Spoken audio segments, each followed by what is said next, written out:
Hi friends, welcome back to Feed the Sheep podcast. I'm your host, Kelsey Keeling with Balanced Ruminant Grazers. I'm a wife to my soulmate Ryan, mother of 4, daughter of Christ, who is always working to be a Proverbs 31 woman. Join me as I share my passion for hair sheep by taking you along as we work to create a balanced sheep flock of Australian whites in South Central Kansas.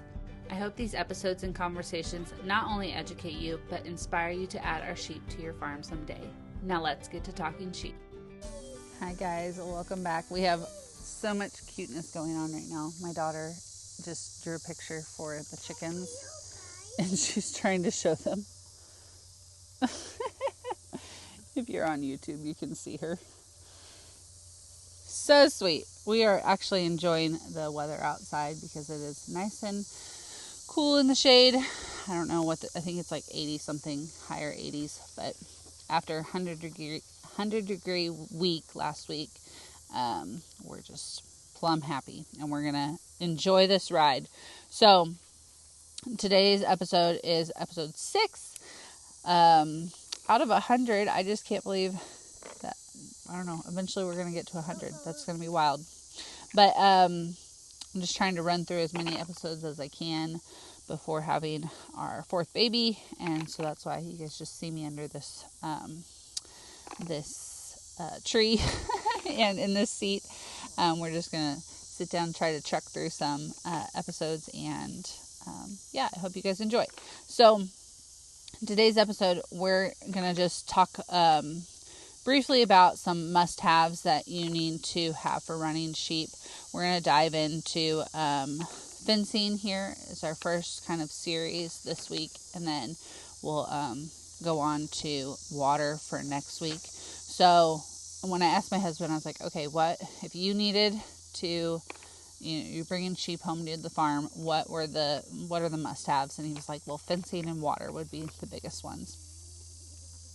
And I do feel like those are obviously the biggest ones, but there still are some other things that you guys need to think about. I guess handling facilities or having some kind of structure in place to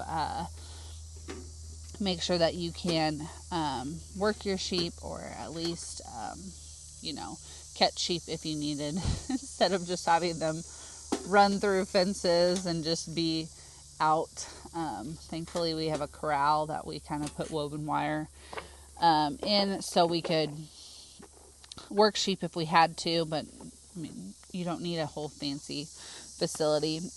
I feel like that's one thing that you could add to this episode, is just like you can scrap by for quite a while with sheep just because they're so small, and you can literally just use hog panels if you needed to, make sure that you enclose them to work them or whatever.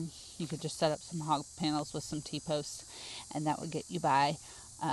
You don't need all the expensive things, but I would say that if you're going to start prepping for sheep, or if your first few things that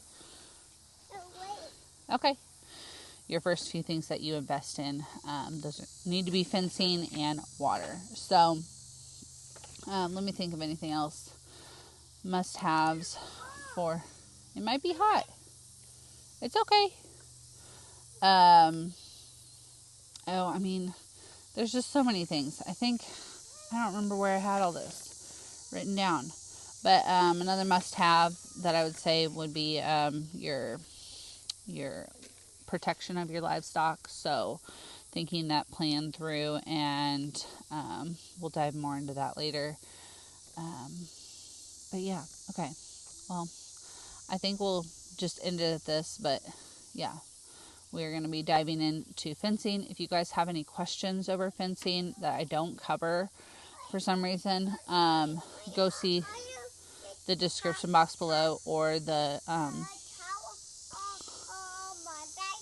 okay, that sounds good, honey. Or go check out the show notes of this episode, and there is a little thing that you guys can leave me a voicemail and ask your question or leave a comment, and I would love to hear those. So, okay, tomorrow we'll be talking about perimeter fencing, so come back and we will start diving in. Okay, thanks guys. We'll see you later. Bye.